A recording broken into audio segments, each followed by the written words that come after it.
Шәкәрім Құдайбердіұлы мұсылмандық шарты кітабынан үзінді. Алла тағаланың барлығын ақылменен ойлап білмек. Уа достар, Алла тағалаға біреуден үйреніп, яки ата-бабаның жолымен ұғып, нанып, иман келтірген кісі де мұсылман болады. Олай да болса, өз ақылыменен ойлап, осы дүниенің бір құдіретті күшті иесі болса керек деп, өз ақылыменен дәлел таппаған кісі қатты күнәһар болады және ондай кісі шайтанның азғыруына, біреудің алдауына еріп кетуге жақын тұрады. Құдай тағала баршамызды сақтасын. Адам шын ақыл көзіменен қараса, осынша неше түрлі ғаламды жаратқан бір иесі бар екенін біреуден үйренбей-ақ білсе керек. Құранда Алла тағаланың барлығына дәлел аят бек көп. Алайда болса, ақылмен ойлап білуге бұйырған аятты айтайын. Құл ұнзуру мәзә фис самауати уәл арди.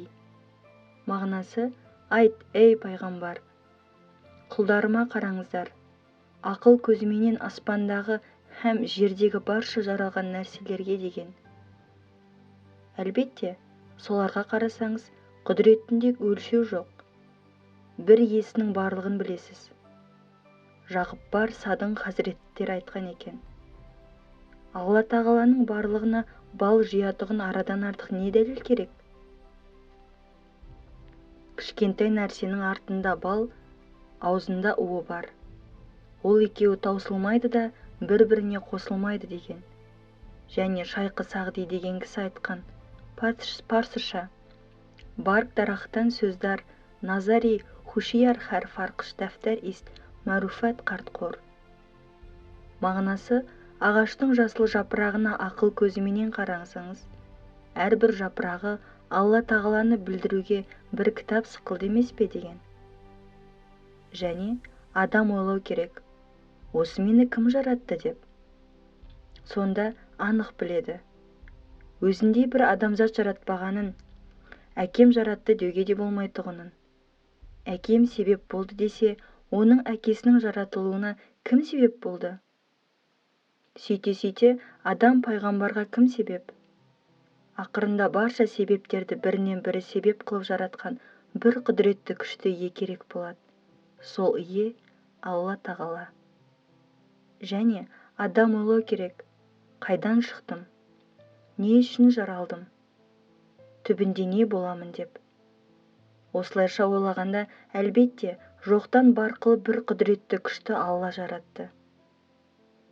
Не үшін жаратты? Жаратқан иесін біліп, соған құлшылық қылсын деп жаратты. Ақырында не қылады?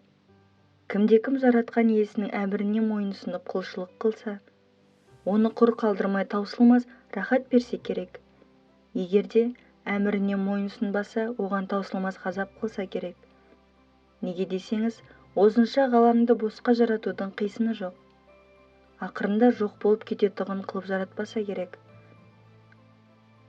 Онда әншейін бір ойын сықылды болады ғой. Аятта ұқтырып айтқан, «Уама ғалақна самаға уаларда, уама байна хума лағибина». Мағынасы, аспан менен жерді һәм оның арасындағы барша нәрселерді ойнап жаратқаным жоқ деген.